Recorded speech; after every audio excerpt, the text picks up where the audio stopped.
Yo, what's up, Inside the Locker Room fans? I'm Deuce, your host today. And before we get in with the rest of the group, let me just break down what we're going to be talking about in today's video. So, we're going to start off with some basketball, Western Conference, Eastern Conference Finals matchups, Thunder, T-Wolves, Knicks, Pacers. It'll be interesting to see how those matchups fold. Then we're going to talk about some semifinal matchups, what we saw against the Thunder and OKC mainly, and even the Knicks and Celtics matchups. The two main matchups that stood out to us.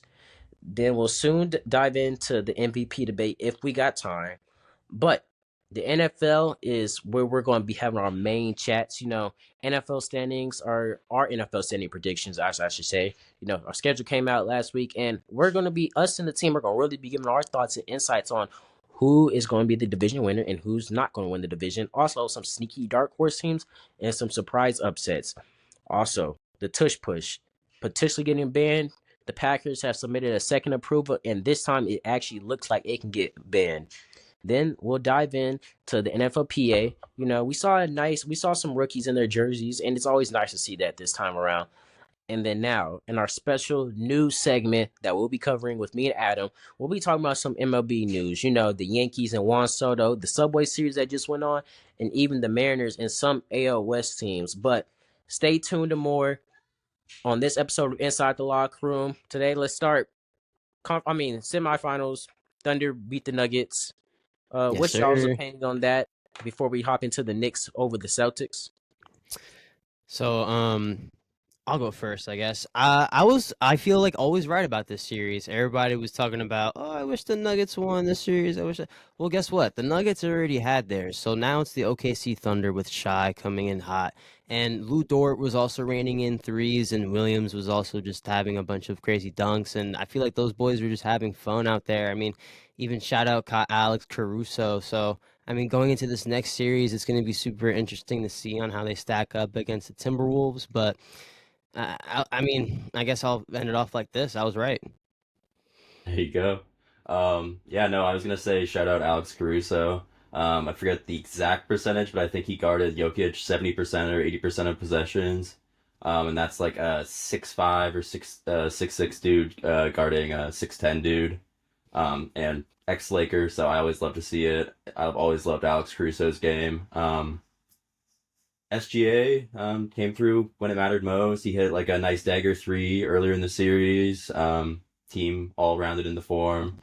I wasn't really ready to say it was going to be a blowout in the final game, but it was somewhere in between a blowout and like a dominant win. I think the better team won though. And yeah, I really like OKC going forward. What are your thoughts on that, Deuce? Yeah, so like I said in the earlier pod, the Thunder always have a deeper bench. They have more depth, in my opinion, than the Nuggets. So the Nuggets were going to have to run a lot through Jokic and Murray, so it was going to require a lot from them. And we saw earlier in the series Jokic struggling and not putting up the best stat line because he was obviously tired. Not enough rest. Like I said, they didn't have the depth. They had the depth, but not compared to OKC. So I think that was most definitely an impact. So when you take that back to Game 7 in OKC, and we saw earlier on like the Nuggets had their lead, but then as the game progressed, the Nuggets lost that lead and the Thunder maintained the lead they had. And they could keep doing that by just constantly rotating fresh guys in, as to where the Nuggets still had to rely on Murray, Jokic, Gordon, and all of them. And these players are older players, not as young as the Thunder. So I most definitely think that had a factor. Like, as I thought it was going to be, honestly, throughout the series, I was changing between Nuggets, Thunder. I think last pod I said the Thunder will go and face the Timberwolves, so that's where we are now. Yep. Like I said, I got the prediction right, but the next one that I really want to start talking about is the Knicks over Celtics, and this has been a really hot one for weeks. So, Benji, would you like to start? Hey, man, I was just so happy. Hey, I didn't get the amount of games right. Shout out Trey. He got the amount of games right. He called it Knicks and 6. Nailed it. But, hey, man, I'm bringing this back on the pod, baby. It's Tingus Pingus. But for now, I'm going to take off the tape. Because, you know why? He did congratulate us. And he did, give his 2 cents on what he thought about the franchise. Finally getting theirs. Going back to the Eastern Conference Finals. and I'm just so happy for the city of New York. But as far as the Knicks versus Celtics goes, I kind of wanted to mention real quick too, just piggybacking a tiny bit, just ending off the Thunder Nuggets series. The Eastern and Western Conference Finals matchups that we have set up right now, it's going to be electrifying, because you had the Thunder, like you said, which in my opinion, the main reason why they were so scary against the Nuggets, in my opinion, as far as a matchup, was because any person on the Thunder could give you 25. And they can all do that at the same time. In my opinion, the Nuggets didn't have that same depth that the Thunder had, as Deuce mentioned before. And going to this Knicks Pacers series, before I get into a little bit of the Knicks Celtics series that we witnessed, and then I'll pass it off to Adam here. These teams have met before, 25 years ago even. So these matchups of Halliburton and Jalen Brunson and Anthony Edwards versus Shai Alexander is going to be electrifying. And I guess I'll alley-oop this, no pun intended, to Adam first. Adam, what was your reaction, just in general, to just the series and the way it ended? I mean, the Knicks blew them out of the water in the last game. Yeah. I mean, I think whenever you have a big player go down, Jason Tatum in this case, everyone rallies around each other, and I think they showed a lot of pride in Game 5 and were able to win one. But that takes a lot of energy out of you, and you're lacking your best players. So they came back to earth, and Knicks showed their dominance, and the Celtics showed that they were missing their best player as well. Yeah, I'm really happy for the Knicks fans. As a fan of two fan bases that have not gone that far in the playoffs for a really, really long time. Shout out to my Leafs, even though they lost in Game 7. But yeah, super happy to see a team that hasn't been there for 25 years. And maybe my biggest takeaway from this Final Four is the fact that we're going to get either a first-time NBA champion, or we're going to get a team that has not been that far in 25 years, and maybe even longer. Yeah, I want to ask Deuce this. I mean, Adam mentioned, playing with pride in Game 5, and I agree. Shout out Pritchard, shout out Cornet. They really came out in Game 5. I mean, I've always thought Pritchard's been a bucket. I mean, he's just been automatic this whole entire series, this whole entire playoffs, to be honest. But Deuce, I don't know if you saw it, but I mean, I'm not going to name a certain individual, but Josh Hart was, grabbed in a certain way, and it kind of, I'll be honest, it made me feel some type of way, because not even a flagrant was called. So it's like, I don't know. How did you feel about that, Deuce? I mean, Me personally, I thought it was a little bit ridiculous. yeah, it could be ridiculous, but then in the same sense, this is the playoffs. Like Adam said multiple times, less fouls, less stuff is going to get more things are going to get away with the refs. Mm-hmm. The playoffs, this is really the intense part, Exactly. And although it could have been a clear flagrant, at the end of the day, people are just going to say it's the playoffs, and this is playoff ball. This is what happens in playoff ball. But in the regular season, you most definitely see stuff like that getting called.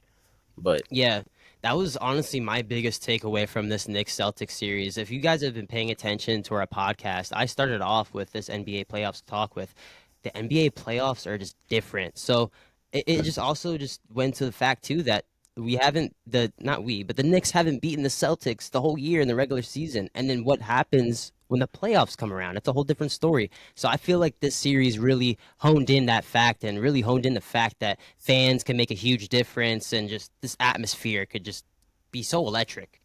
So, I mean, I guess we could go into this next topic. What are you guys most excited to see in this Timberwolves and this Thunder matchup?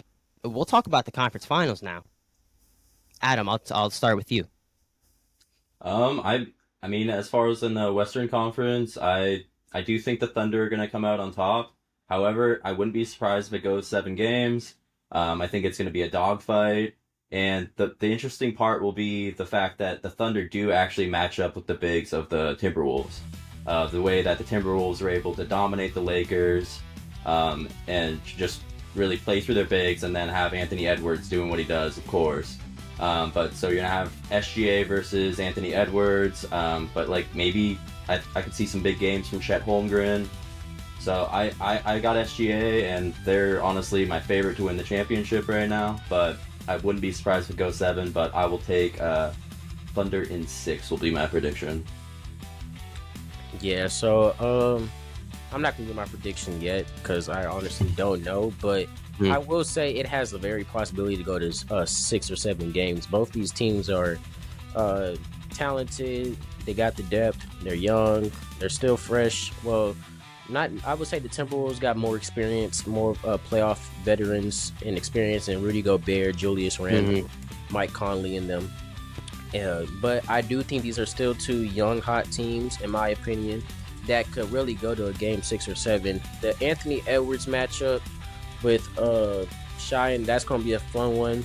But like Adam said, this time you really get to see the Thunder's bigs match up with the Wolves bigs. Because really the Wolves, this whole playoffs, they've had the advantage with Rudy Gobert, Naz Reid, Jaden McDaniels, all of them over other bigs. Like I said, they dogfighted the Lakers. They over in Game 5, Rudy Gobert actually crushed them, looked like Shaq out there. So their bigs have been a really good, important factor in their playoff success this season. But I wanted to mention that Anthony Edwards has also played amazing in all the most of his post. He's played amazing. So I think if he comes into this conference championship with that same energy and mentality, I think it should be no trouble. But like we said, the Thunder, they have the depth. They have the bigs to match up. You have an MVP front runner on that team. So how this is gonna be the Timberwolves with great their hardest competition. This is the 1 seed. This is gonna be the hardest competition in the playoffs. The Thunder have actually looked like a 1 seed at times. In fact, majority of times it's playoffs. So I think, like I said, this can go to 6 or 7. I think it's gonna come down to who wants it more. And the Thunder, I think they have a strong chance too, because if I say the Nuggets, I think that was a really good playoff matchup. Really, that could have been a conference championship matchup, in my opinion. For sure. So I think if the Thunder have they have the same mentality, like we fine going to the conference championship. But the only other thing is rest. Thunder have gotten more rest. I mean, the Thunder have gotten less rest than the Nuggets. I mean, not the Nuggets, the Timberwolves. So it'll be interesting to see how these players play tonight with little rest, because I think they should have gotten more rest, in my opinion, but it'll be interesting to see how it goes. Yeah, I mean, you mentioned mindset, and I'll get into a little bit of that when I talk Knicks Pacers, but when it comes to the Timberwolves and the Oklahoma City Thunder, I think what it's really going to come down to, I guess, is the physicality of these 2 teams. Deuce mentions, their bigs, just going big body in the paint. I mean, even Rudy Gobert looking like Shaq a little bit. But I think it really, and Naz Reid is just a bad man. Can we give it up for Naz Reid? Because I mean, he just all these guys on the Timberwolves, and it's not just Anthony Edwards. I think it's really going to come down to also it's just that, like, I don't know, call me crazy, but I feel like any one of these guys could just drive hard in the paint and dunk it right in your face. And I don't know if I can say that for every single player on the Oklahoma City Thunder. Yes, their scoring ability is scary, but how is it going to stack up against this, really good defense? And not to say that, this defense is, the 94 Bulls or 95 Bulls or anything, but they have some players here. And it's not just Anthony Edwards, but on the Thunder side of things, they have the MVP, like we said. So I guess closing out this Western Conference and Eastern Conference finals talk, also with our NBA segment here, is also with the Knicks and Pacers. That whole mindset of that series. And also I want to bring up too, shout out to that Indiana Pacers fans, that Indiana Pacers fan that pulled up to MSG. He's actually being flown out by Halliburton himself to Game 5, I believe, of the Pacers series. So shout out to that guy. He's also a fireman. But the Knicks are going to take this series regardless, because the fans need this finals appearance. And like I said, Deuce mentions mindset, and I'm going to mention it again. If the Knicks have the same mindset they had in Game 6, not in any of the other games in the Knicks-Celtics series, if they play exactly how they played in Game 6, I think they could beat anybody. Because Cat was driving to the paint, he was hitting open threes, and he was actually taking good shot selections. So that's what the Knicks need to do in order to win. Jalen Brunson was clutch yet again, and all the players had fun with it. They were all on the court, so it was amazing to see that. So, I'm not just mentioning that just because I'm happy about the Knicks Celtics turnout. But I'm just saying they need to carry this momentum into the Knicks Pacers series. And I honestly don't think the Pacers lineup stacks up as good against the Knicks. But Adam, I guess I'll Just two things real quick. I want to give a big shout out to Julius Randle because Draymond facts. Green came out publicly and said, I lost my matchup against Julius Randle. Like, he schooled me, basically. And that was a dude that destroyed the Lakers in round one as well. Also, he was just swapped with Cat this offseason. So, like, it was basically a player swap with a few other players around, thrown in there. And they're both going into the conference finals. So that's honestly, like, new scenery, and both Cat and Julius Randle are killing it. And I don't think the Timberwolves would be in the conference finals without him. And then I'll get into the Eastern Conference real quick. I do think the Pacers will win it. I think it's going to go 7 games. I think it's going to be real close, nonstop. But, I mean, Tyrese Halliburton, he's got bulletin board material for days. He was voted the most overrated player in the NBA. I mean, and I'm a big believer in Pascal Siakam. He's a great player. He's just kind of one of those players that you can get a triple-double on any given night. He's a great passer, great rebounder. Maybe they don't have quite enough, but we'll see how it matches up, because I think the Knicks maybe have a little bit more size, but there's a lot of sneaky players on the Pacers, and they play very prideful. So I think that one's going to go 7. I think it could go either way, but for prediction's sake, I will say Pacers in 7. For me, the Knicks Pacers series, I think this will be an interesting one, just like the Western Conference one. I really don't know who will win yet. Both these teams got amazing depth, amazing players on both sides of the ball. But if I think watching the Pacers, I've watched the Pacers and what they've done in this playoffs, and it's really like, because I'm a person that used to call the Pacers overrated, and I always think to forget they just made to the conference championship last year. So what they did in the first 2 rounds, watching them destroy the Milwaukee Bucks, and yeah, you can give the Milwaukee Bucks, I really don't give the Milwaukee Bucks too much credit, because Giannis is out there basically playing by himself. So, but when it came to the Cavs series, and you could also say the Cavs were injured, but even while watching, the Pacers just looked more dominant on both sides of the ball. They looked like their rotations, they could substitute the right guys in when needed. Any player, like I said, Pascal Siakam, he kind of dipped off my radar for a little bit, but last 2 seasons, he's been back on top of my radar. He is him, Miles Turner them two on the floor together are a very nice duo with Tyrese Halliburton. Yes, so I really think that the Pacers have the edge with the younger, fresher legs to really run and play the ball at a faster pace than the Knicks. But I'm not going to take away from what the Knicks have done, because the Knicks, what they've done also is, you can say the Knicks have had one of the hardest playoff routes to the conference championship right now. You 100%. Had to play the Pistons, you had to play the Celtics, and yeah, we said the Knicks were going to win in 5, 6, but I still think the Celtics were a good matchup for the Knicks, but at the time, they exposed some of the Knicks' weaknesses, and we saw that often, so it'll be interesting to see how the Eastern Conference Finals matchups line up. I don't have a prediction yet. I can only just give my thoughts on it. But at the rookie premiere event, we saw a lot of rookies in their uniforms, a lot of good stuff. And it's always nice to see your team's draft pick in their uniform, and even the big name players from college in their uniform. That's what I like about NFLPA event. They always even if you go in the later rounds, the big name college stars always come out. They put their jersey on. I always like that. But I want to know some things that stood out to y'all. And Benji, I guess you can go first, since you're really the main one that knows about this NFLPA event. So just let me know. I saw, Cam Scadaboo, with Kay Adams over there. They were also having some fun. And then I also had, they also had Travis Hunter and Shador both do the reaction time kind of game. That was kind of funny to see. But yeah, it just looked like a cool event for all these players to come to and just, put on their jerseys for the first time and actually look at them. I guess they had the mannequins as well.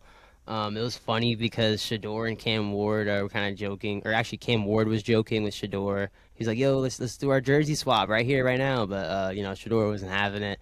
That was a funny moment. But yeah, just a quick little rundown of that event. The NFLPA, they just met and they just took a picture with all the rookies, and yeah, that's just, I guess, that in a nutshell. Yeah, so just from that picture, I was kind of looking at it before bed last night and just kind of like who was where.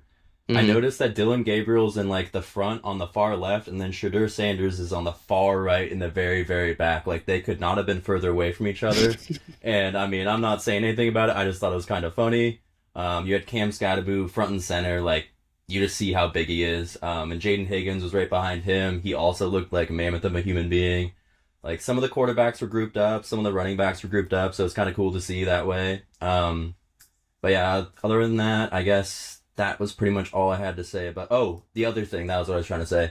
You were mentioning Kay Adams. She also had a little interview with Ashton Genty and was asking him Hmm. about Oh yeah, how good one. Yes. apparently Chip Kelly already made him change his running stance, which is really interesting. Because you see him lining up at Boise State, and he's like very upright. He's just like Michael he literally looks Myers. like a statue, like ready to run. But like they wanted him to get more narrow, so he said, "Yeah, I changed it for now, but like we'll see who wins this battle. Like it's he won the battle, but we'll see who wins the war over time." And I mean, I think Genty's going to show how good of a player he is, and he's going to be able to run however the hell he wants. Honestly, going forward.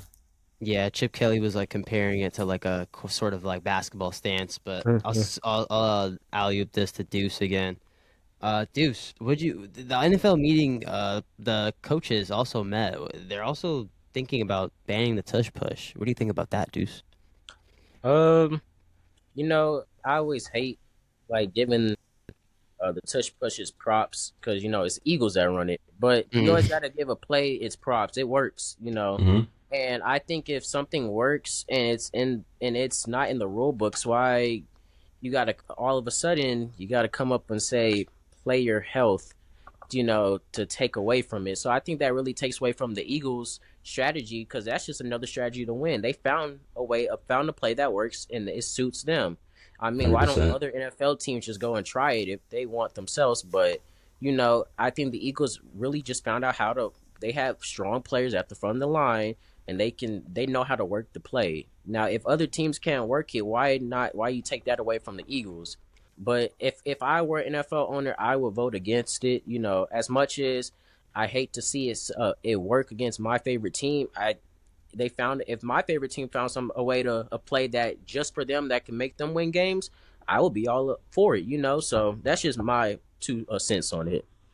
Yeah. Quick shout out Desmond Watson, who the Buccaneers both now have the smallest player and the biggest player in NFL history.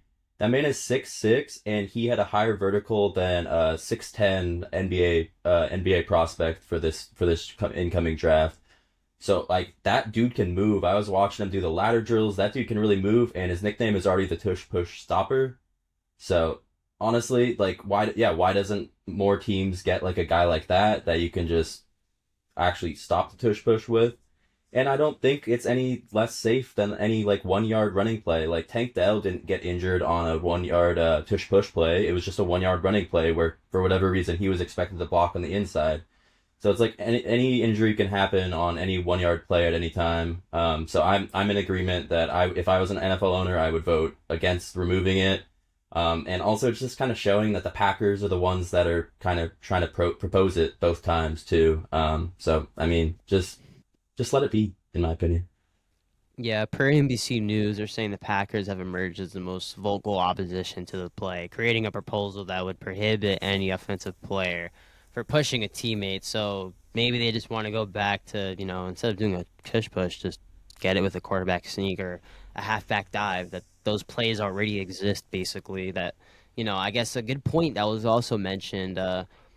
It's not really allowed on field goal block attempts anymore. I guess pushing on the back of a player, I guess, to sort of catapult But yourself the or, launch, yeah. them.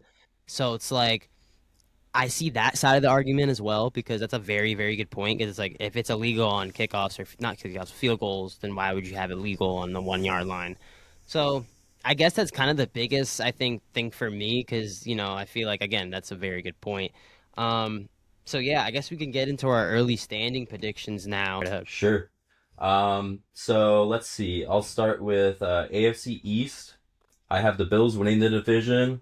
I have them going 14-3. I've got the Pats finishing second at 9-8. Dolphins 7-10, and I'm sorry, Ben, I have the Jets going 5-12. I had the Bills go at first place as well. I'll be realistic with that. But I guess the biggest difference in our AFC East predictions is that I have the Jets going 9-8. We can get into a little bit of each of our teams in a second, but I had the Jets going 9-8, and I had the Dolphins going 7-10, and the Patriots going 7-10. I had the Bills obviously winning 12-5. That was my prediction. Mhm. Then I'm really strong on the pass. I've been really strong on the pass this offseason. I got them in second place, 10-7. I think they're a strong dark horse team, just like the Broncos. I agree. I think I have the Jets at 7-10. I could also see them winning 8 games. It's still up for grabs. And then I have the Dolphins going 6-11, last place.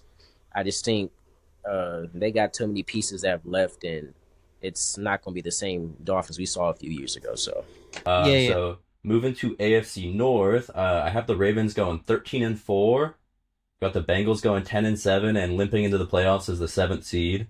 Browns, I really do think they will have something in a couple of years, but I have them going 3-14, squeaking out a few wins here and there. Pretty much every game's an upset for them.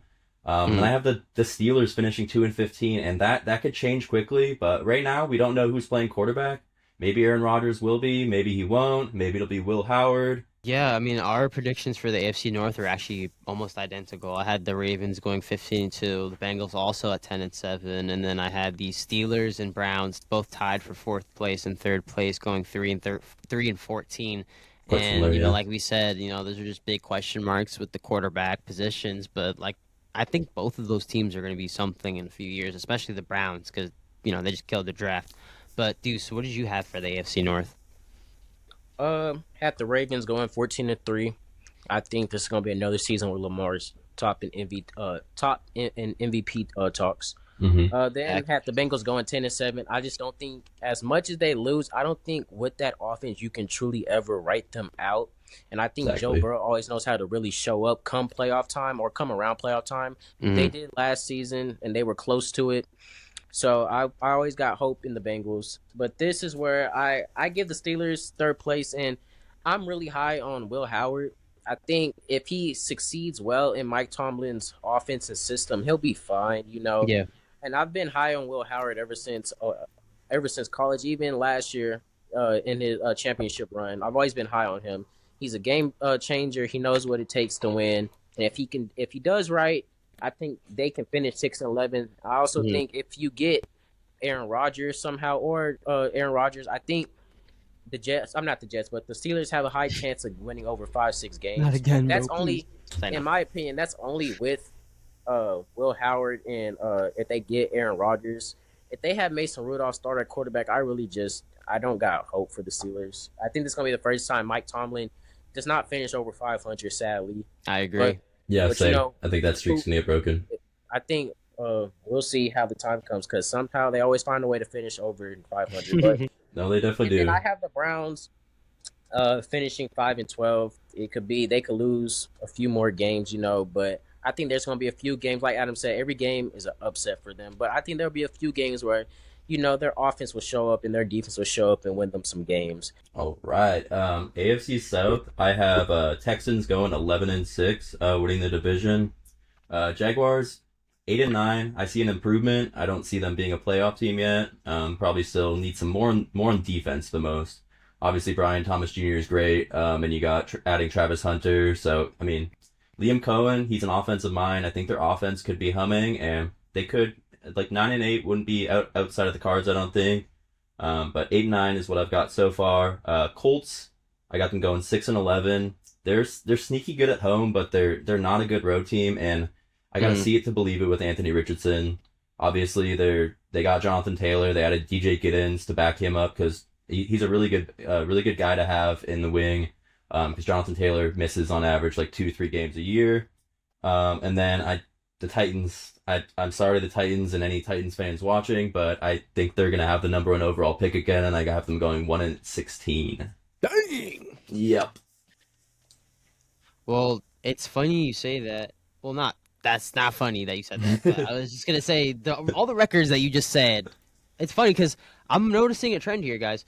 Me and Adam and Deuce, we all are pretty much within 1 or 2 games with each other, except for a few teams. And those teams that we are kind of disagreeing on, I guess, have the biggest question marks. So we'll get into that later.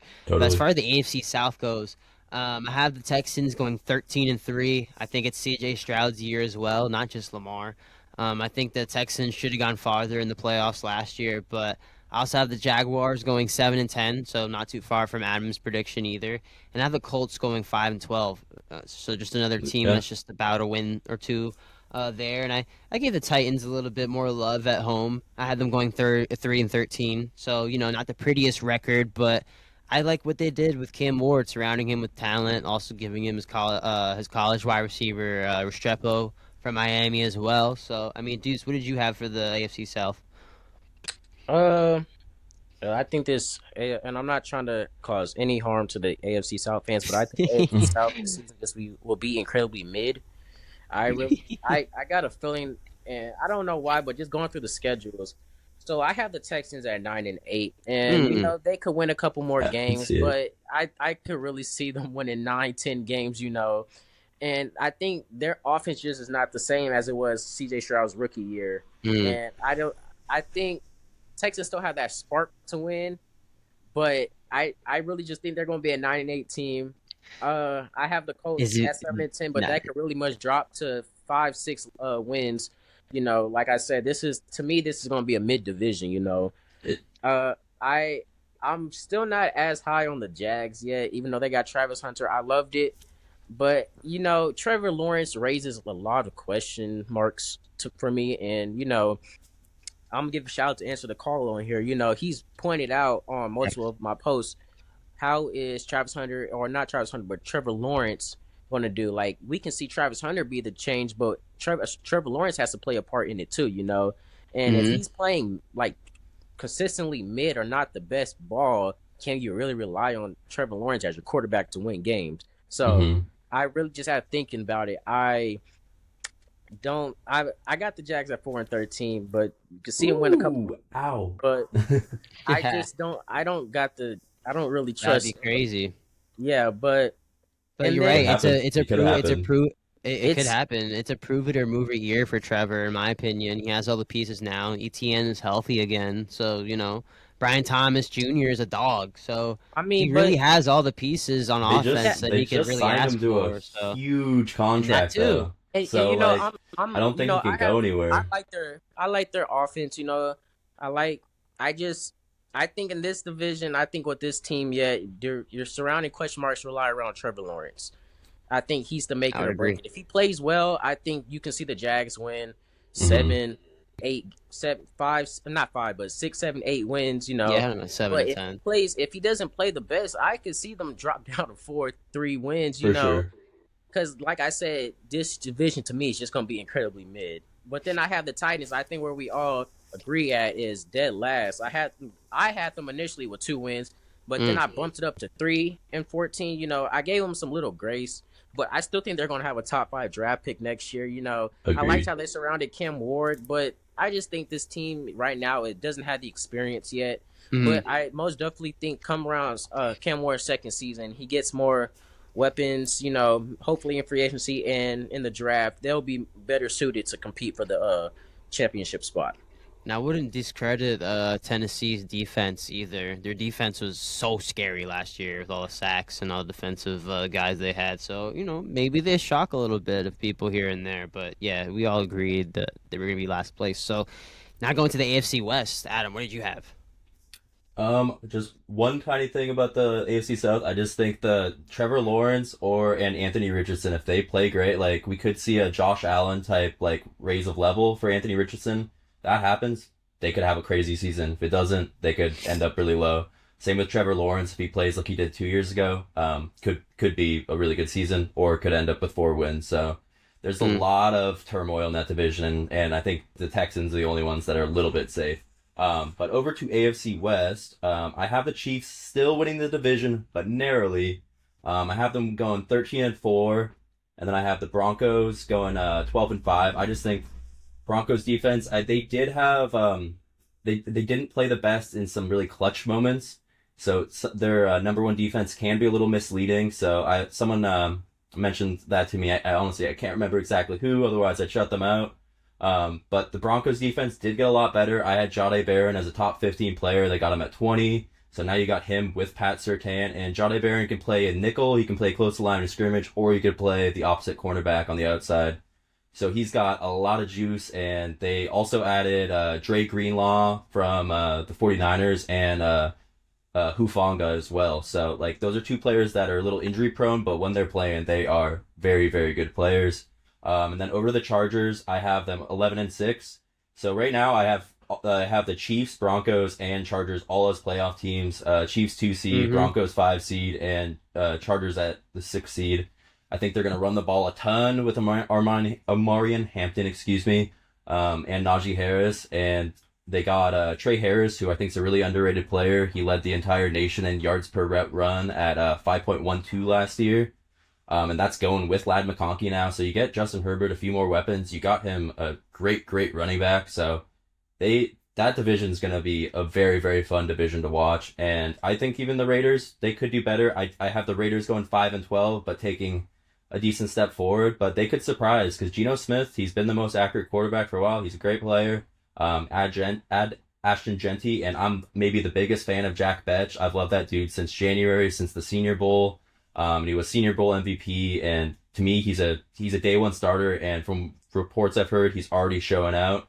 And so he should be a really good player for them. So I got 5 wins, but I wouldn't be surprised if they win 7 or 8. I can go. Yeah, sorry. Yeah, I didn't pass off the mic. We don't gotta go in the same exact order every single time, Okay. dude. So if you want to go next, go ahead. All right. So for the AFC West, I've been high on this division for multiple years. Sometimes we get disappointed, and then sometimes they like last season, they kind of had changed my opinion on them. But I have the Chiefs going 13-4. I just think the Chiefs somehow will they're still going to be that top team in the AFC West. As long as Patrick Mahomes is playing with the Kansas City Chiefs, the Chiefs will continue to win the division. The Broncos, I have them going to 11-6 this year. Their defense only got better. Key free agent additions and key draft picks only improved their defense. Plus, Bo Nix got him a few more weapons. I think he'll be fine. And Sean Payton's offense, I think he'll be fine in the system. I think he doesn't have a sophomore slump this year. Chargers, I was kind of low on them at first, but I was really diving into the draft picks, and at first, I questioned why they drafted Omari Hampton when they just signed Najee Harris, but that makes an amazing 1-2 punch after thinking about it. So I'm not really going to take away that from the Chargers. Plus, the Chargers just got Trey Harris, so that's another, like Adam said, another receiver on side with Ladd McConkey. And the Chargers, they have a few more receivers. It'll be interesting to see how Quentin Johnston performs this year. He's had his issues, but it'll be interesting to see how he performs in his offense. But all in all, the Chargers only got more offensive weapons for Herbert. So I think this year he'll succeed even more. The Raiders is just the last team in the division. Like you said, they can very much win 8-9 games, Adam. I really think that. But at the same time, I also see they could very much only win 4 or 5 games in my opinion. Yeah. So it's just going to be interesting to see how that offense and that defense performs in Pete Carroll's system for the first year. I got high hopes for Geno, and he's played with Pete Carroll before, so I got high hopes for Geno, and I also got high hopes for Ashton Genty. Been big on him, not just since last year, but even before last season. So I've been big on him. So it'll just be interesting to see how the Raiders' offense and defense performs this year under first or returning head coach Pete Carroll. Yeah, I kind of had the same thing as you guys, having the Chiefs, Chargers, and Broncos all being playoff teams. I had the Broncos going 10-7, Chargers at 11-5, and the Chiefs at still 13-4. But I don't know, we kind of see a recurring theme going around that, these Super Bowl teams, they fall off. Like, whether you go to the Super Bowl or you win the Super Bowl, it's hard to get back to that, I guess, same exact level. And we've seen Mahomes do it and the Chiefs do it, a bunch of times in the last few years. But, it's hard to do things 2 years in a row. So do we see the Chiefs? I don't know. Like, I'm looking at this 13-4 record right now, and I'm like thinking to myself, is that really going to happen? But who knows? I had the Raiders going 6-11. I love the Genti, draft pick that they had. And Geno Smith, shout out him, former Jets quarterback. But I mean, their schedule wasn't looking too pretty, to me. And then I just think that division in general is just always considered one of the best in football every single year. So, don't be too upset, Raiders fans, if that's the way things go, because your whole division is good. So, but you guys are getting better. Exactly. I guess I'll kind of rapid fire now because we're kind of getting into the end of our time marks here. But for the NFC East, that's also just going to be a dog of a division in my opinion, except for one team. But I had the Washington Commanders keeping their hot streak alive. I have them going 14-3. One of the only two teams that I had having 14 plus wins. Them and the Baltimore Ravens. I had the Cowboys actually with the 12-5 record, so shout out Deuce's Cowboys. And then I had the Eagles still remaining hot, but just not as hot as last year. I had them going 11-6. Maybe some teams figure out how to stack up against their defensive linemen. But Saquon is still just him. And then the last place team I have in the NFC East is the New York Giants, and I have them going 1-16. Ouch. Yeah, I know for me, I've said multiple times that I don't just think the NFC East is that division where we don't have the repeat division winner. Mm-hmm. But I have the Commanders going 11-6, the Eagles 11-6 right behind them. Like I said, no repeat division winner in my opinion. I just don't think it's going to happen this year, and I think the Commanders are going to have a late late season win over the Eagles that propels them to have the edge over them. I think the Cowboys, sneaky playoff team, 9-8. Be interesting to see how them 9-8 teams stack up in the NFC. Sometimes they make it, sometimes they don't, depending on how these other NFC teams play. But the Cowboys, I very much have them winning either 9 games. They could very much win 10, go 10-7 in my opinion. Their floor for me is 5 wins at most. But for some reason, I'm really high on this offense and defense if it performs well, like how they should on paper. Mm-hmm. Cowboys, I think the Cowboys are in for a better season than they did last year. And then the Giants, I have them finishing 2-15. Like many people have said before, if the Giants want to win, their key weeks are that first 6 weeks. That's like them first 6 weeks are like a gauntlet of schedule. Yeah. And me, I just really don't think they're going to win those games, aside from probably the Saints, and that's a toss-up game for me because the Saints could very much win that game. I think that was the one they gave them. I just don't see a world where the Giants are, as much as they did in the offseason and buffed up that defense, got Dart and Scadaboo on the offense. I just think this year their schedule is too hard for them. They got the hardest schedule in the league. Yeah. If I'm correct, but they do. Yes, it's very close, if not. Yeah. Yes, I just don't think the schedule is in their favor for them to win at least over 3 games. So 2-15 is my prediction for them. Yeah, these first 6 games here are Giants Commanders, Giants Cowboys, Giants Chiefs, Giants Chargers, and then you got the Giants Saints. But then right back to the Giants Eagles, and then Giants Broncos, and then Giants Eagles again. So it's just a gauntlet. But Adam, what do you think is going to happen with this NFC East division here? I guess I'll start from the bottom this time. So I have the Giants winning 3 games. I do have them winning that Saints game. And there's the NFC East, especially those division games. Sometimes you just never know. Sometimes just the home team wins. So I think I forget the exact games, but I had them winning at least 1 or 2 divisional games, going 3-14. The Cowboys, I am sorry in advance, Deuce. It's just a really, really tough division, and I have them going 6-11. But I do think you're right that 5's the floor, and I think they could easily go 8 or 9 wins. I was honestly trying, looking at the games and just trying to be unbiased as possible.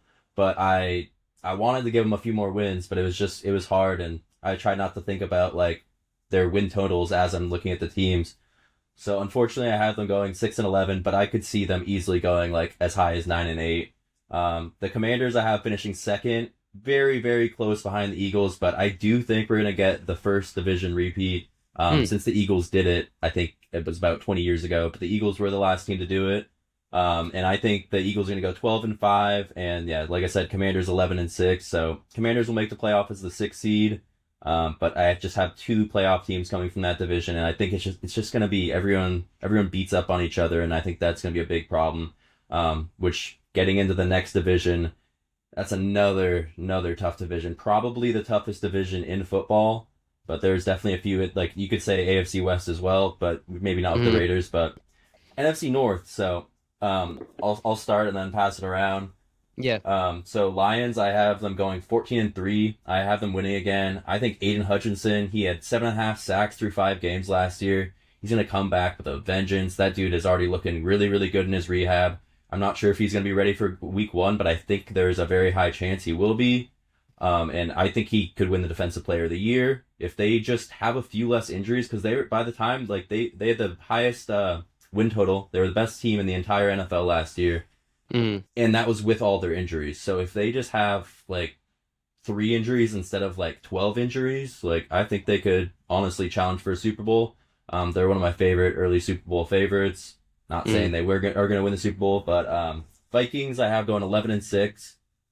Bears I have going 10-7, and that could easily go either way. Like I really do think it's the Bears' time now. But it is still going to be a first year head coach with Ben Johnson, but I think he's got his pieces. Luther Burden I'm really high on, Colson Loveland really high on, and they still have Rome Odunze's going into year 2, so he could be really good. Packers I have going 9-8, so it's like any of those teams, a few win or losses one way or the other, and they're a playoff team or they can leapfrog each other. So Yeah, it's gonna be a close division there. I could think agree that's with that. the only division I have where every single team has a positive record. Yes, that is correct. But yeah, I'll pass it to Deuce, and then we'll go to Ben, I guess. Who do you have for the NFC North, Deuce? So I have the Lions as the favorites to win, 12-5. You know, I think they win the division again. I'm really high on them. Been high on them.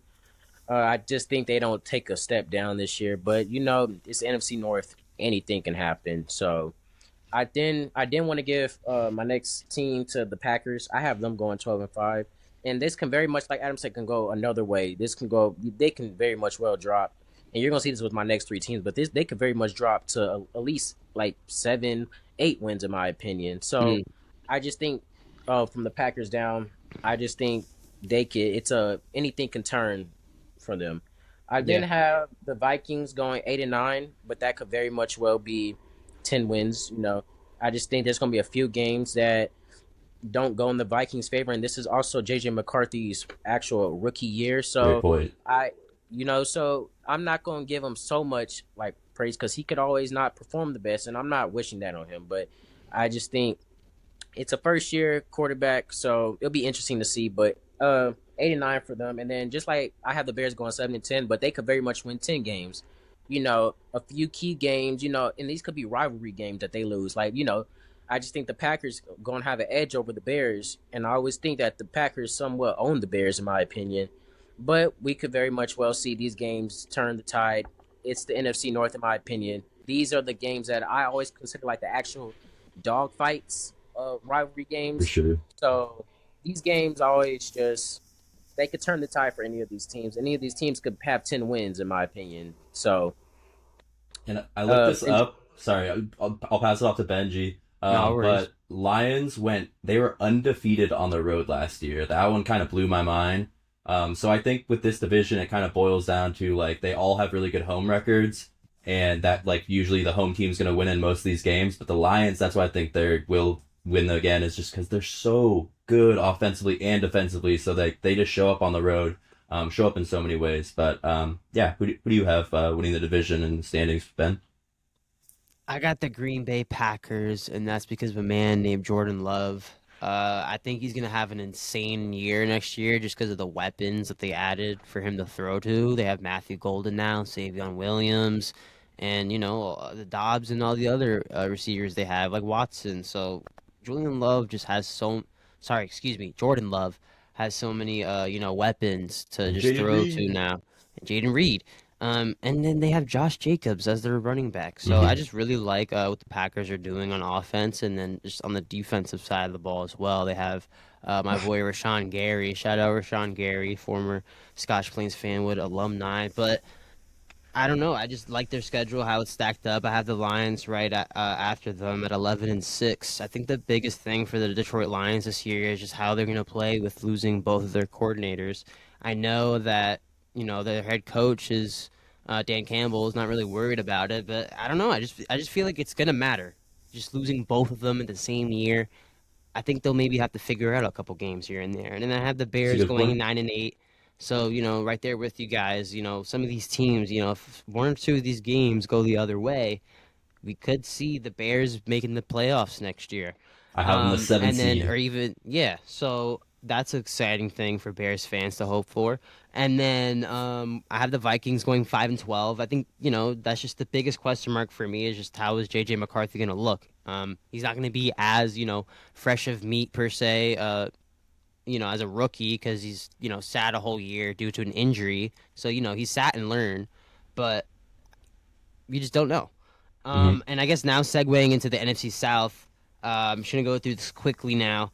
The Tampa Bay Buccaneers, I have them going 13-4. I think they're just due. I feel like last year they should have just won so many games more. I guess they just weren't playing as hard as not playing as hard as they should have. But I just feel like the Bucks should have just won more games last year. Am I bugging or Chris Godwin was like? injured. There's a Yeah, few and things Mike going wrong. Evans. Yeah, exactly. So I And think as the good as Bucks Baker just was, he had 11 picks too. yeah, like I don't know. I just think the Bucks are just more due to just go farther and just do bigger things. They added Ibuka, so in my opinion, their wide receiver room is pretty crazy right now. And then For I have the sure. Falcons right after them going 9-8, so an improved record. And then I have the Panthers going 4-13. I personally think they just need maybe just one more year. But shout out Bryce Young. I think he's gonna have a bounce back year. Hopefully he can play better than last year. We're all rooting for Bryce Young. And then I had the Saints going 3-14.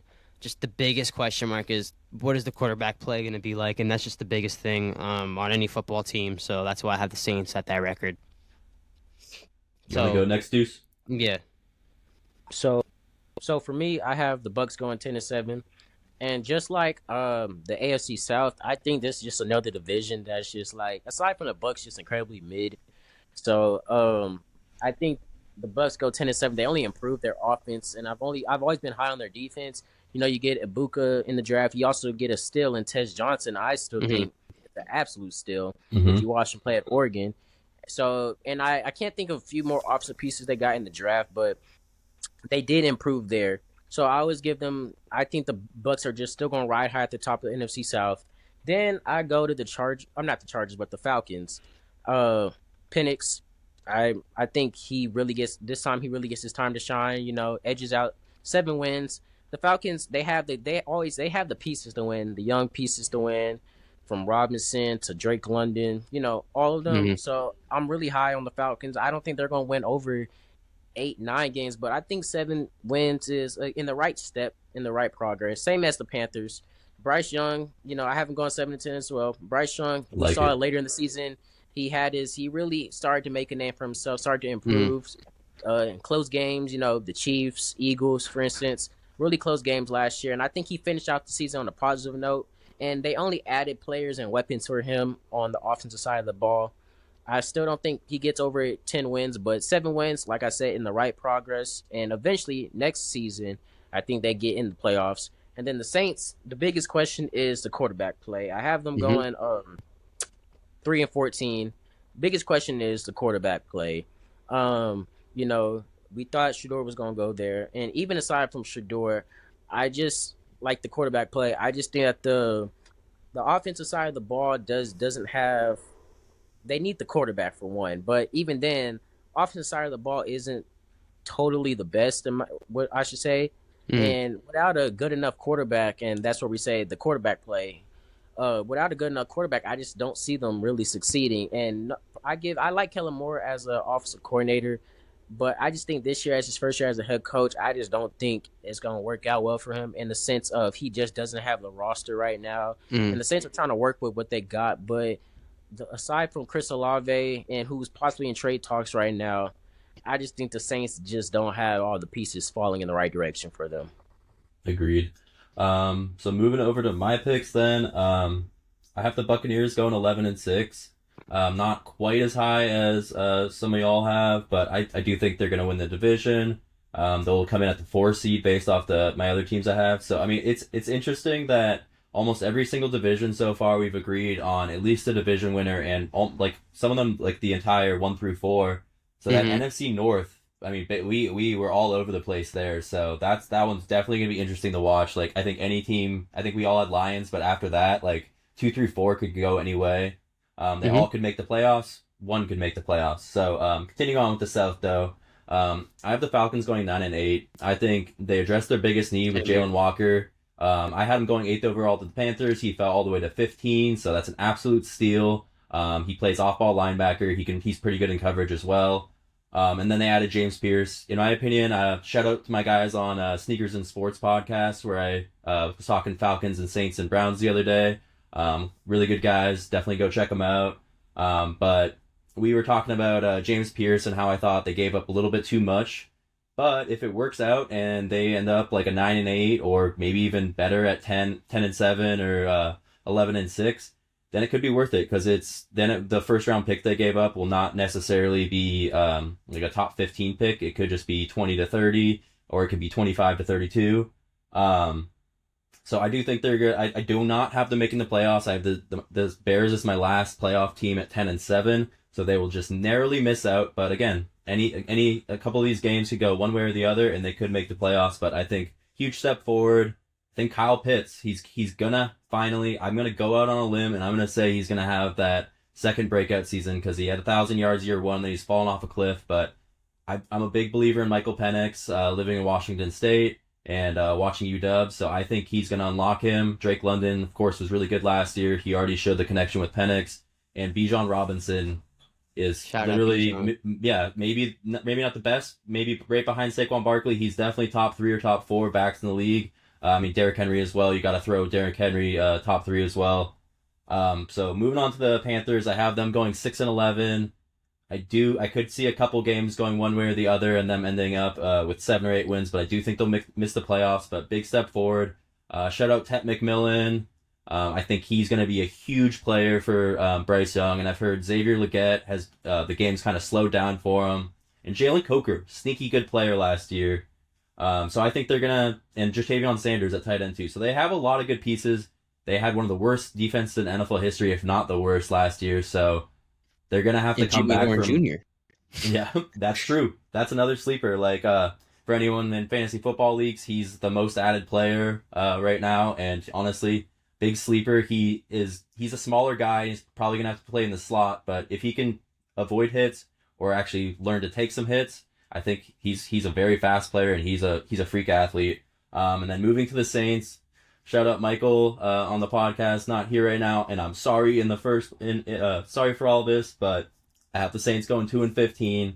I think on top of who we don't really know how the quarterback play is gonna shake out, I do think they have enough weapons with Rashid Shaheed coming back healthy. He was really, really good to start the season before he went down.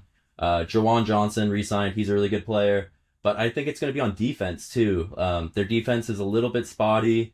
Shout out Danny Stutzman. He did do really well. They got him in round 4. I think he's going to be a really solid player for them. But they lost Zach Bond, and then Zach Bond became Defensive Player of the Year for the Eagles. So that was a huge loss. So I think they're a year away. Maybe not the first overall pick, but I think they're going to get a high quarterback pick next year. So we've already talked about Tyler Shuck, so I won't beat it to death. But so I'll move over to the NFC West.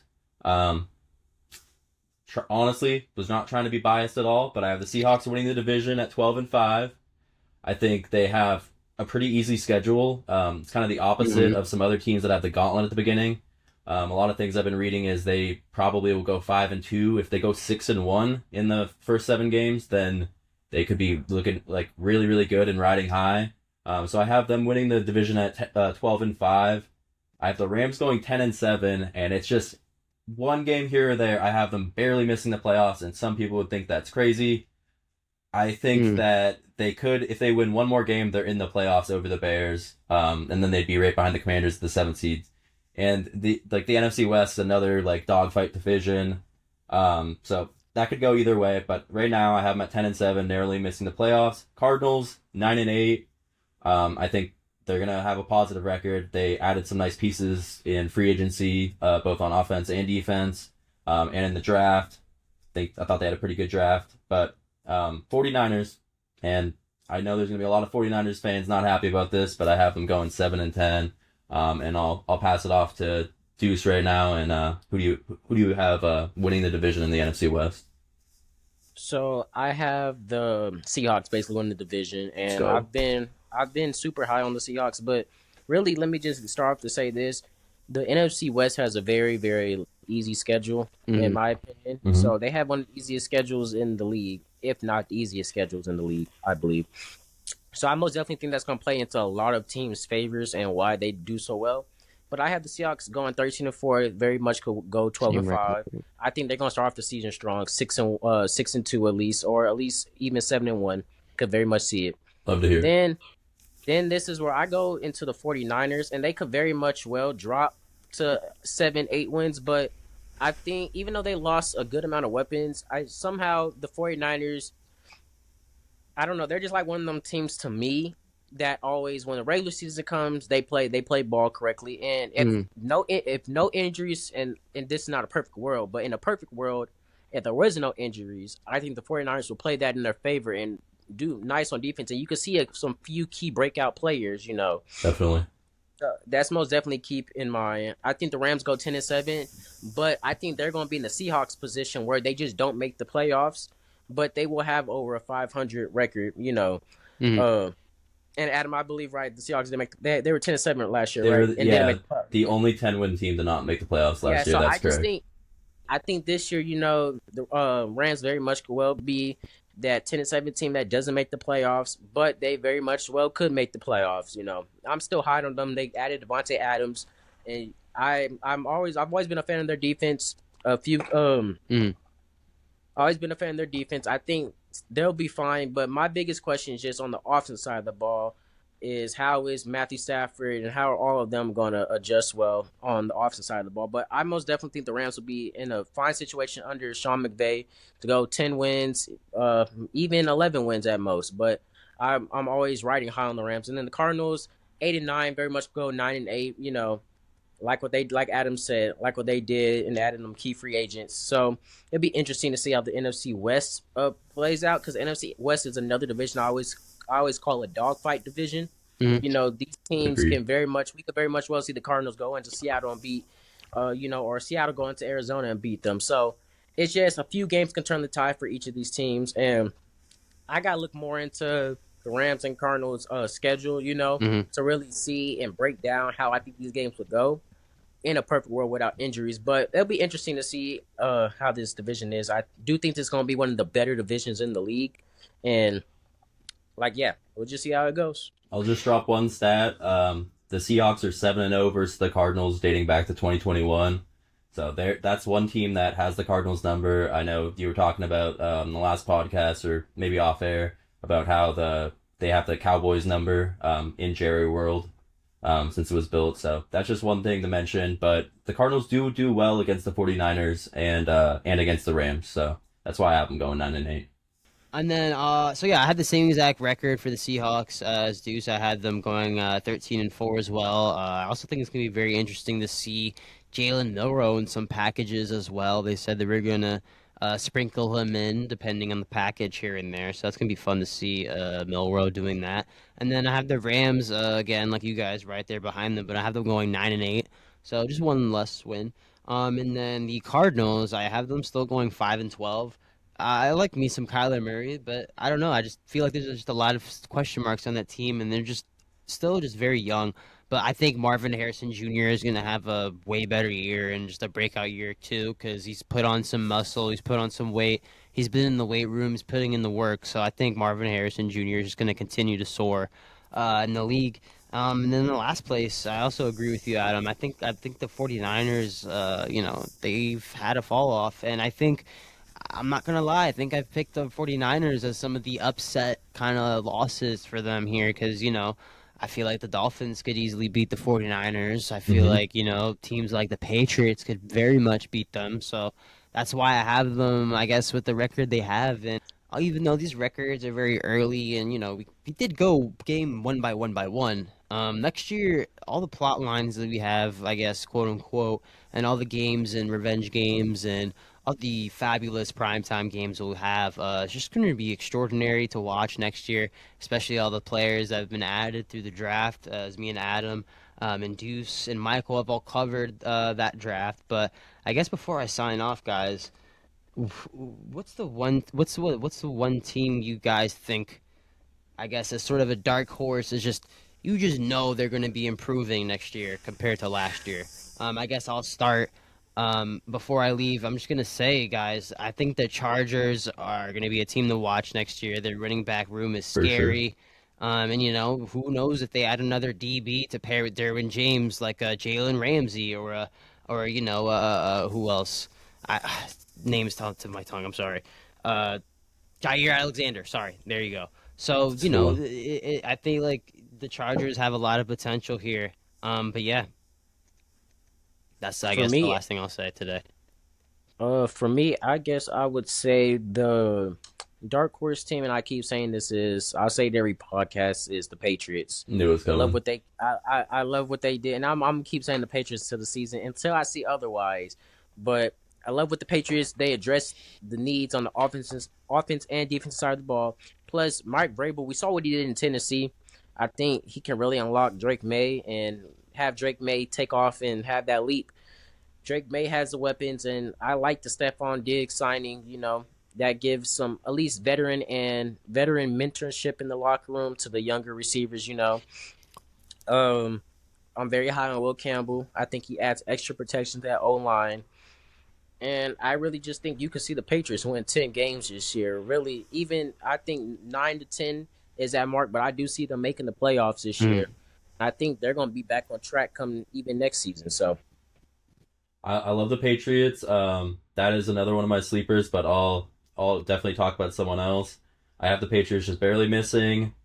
The Bengals I have rebounding, but my big one is the Bears. I got the Bears. It's another one I've mentioned before, but I have them finally making the playoffs. I have them going 10-7 and limping into the playoffs, and it's gonna take some tough wins. It definitely will. So we'll see if Caleb Williams is ready to take that step forward. But I think Ben Johnson unlocks him. I think getting him a guy like Luther Burden that's so good in space. Facts. I've heard in the last week he could play that Amon Ross St. Brown role for the Bears and Ben Johnson's offense. So if that happens, like, that's crazy. They And also added a Colston Loveland as well. exactly, and he's what's his perfect player comp? Sam Laporta. So I think Ben Johnson got two. He handpicked those guys. I think they're gonna have big roles early, and they still have DJ Moore. They still have Remo Dunze.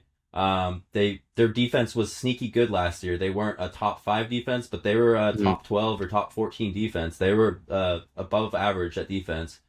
So their one problem last year was I think they were 2-6 on the road. So if they just win a couple road games, which that is the hardest thing to do in that division because they're all so good at home. But if they can just, I think it will come down to who can win those like few non-divisional games, and then that's why we had so much differences in that division. So it's gonna be really really interesting season, and I think there's a lot of sleepers, but that's definitely my biggest one.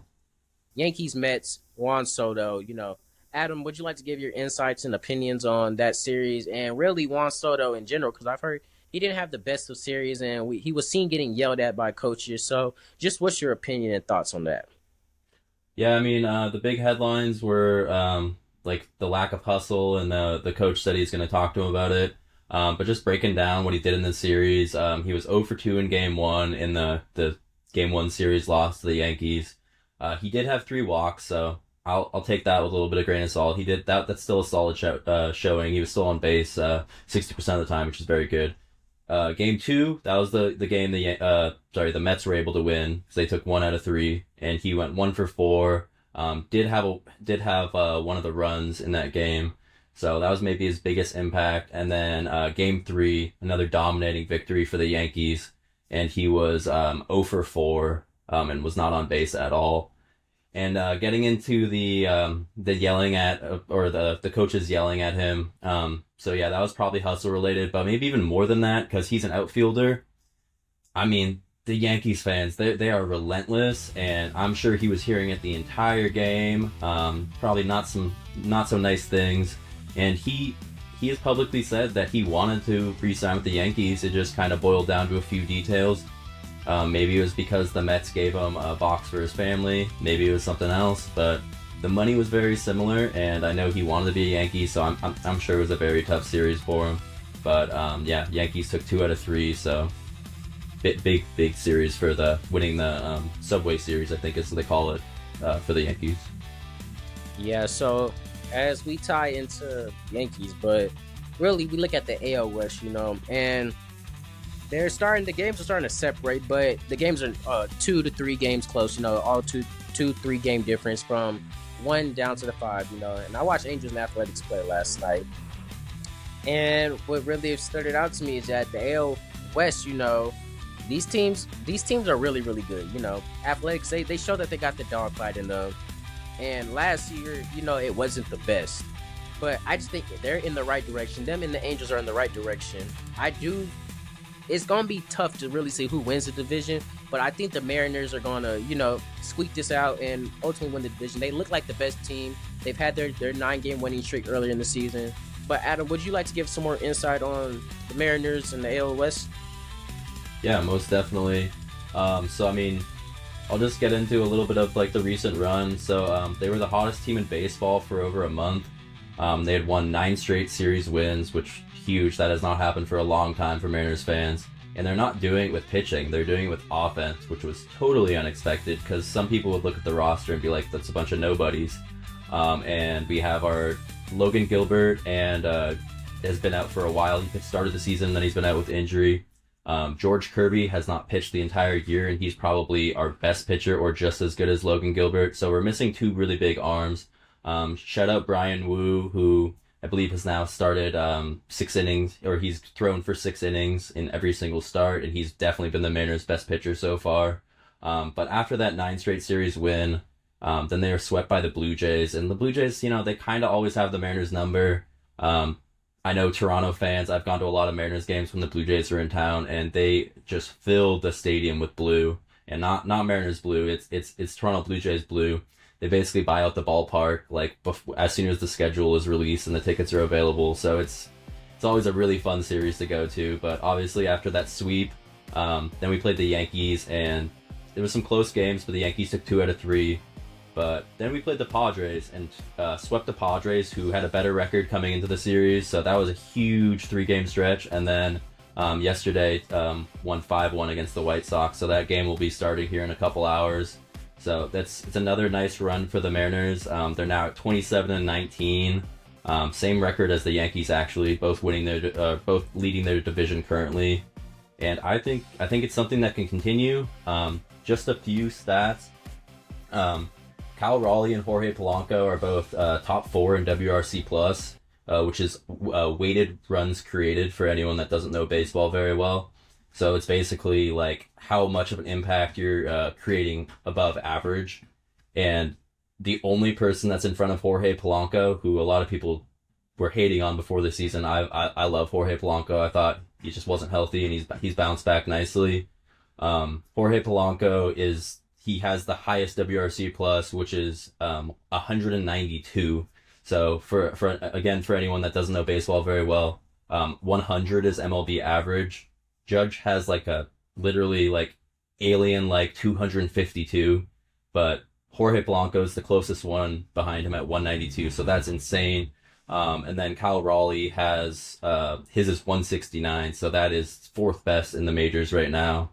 So that's 2 players making huge impact. Also, I think the Edgar Martinez impact is being felt throughout the entire Mariners organization. And he's not actually the hitting coach, which I'm sorry, I can't remember the hitting coach's name right now, but he's more than a hitting coach. He creates an entire aura, an entire mindset of being patient, and he's already a Hall of Famer. He was one of the best hitters of all time, maybe the best designated hitter of all time, because he primarily played as designated hitter. But Randy Rosarina has a 372 on base percentage, so he's getting on base 37% of the time. Anything above 350 is very, very good. He has a WRC plus over 140. JP Crawford, who leads off daily for the Mariners, he has a 383 on base percentage, which, I mean, you're doing that in front of Julio Rodriguez, Kyle Raleigh, Randy Rosarina, and then shout out Rowdy Tellez, who he's only batting around 200, but he's made an impact. I think he's up to 7 home runs now. And yesterday, the biggest thing that happened, it was Mariners were down 1-1, then they tied it up 1-1.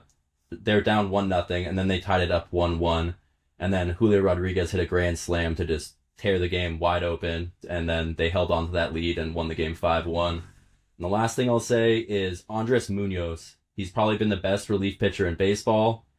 He now broke 20 innings pitched last night. Only came in for one out, but he got his 15th save, which is second in all of the major league.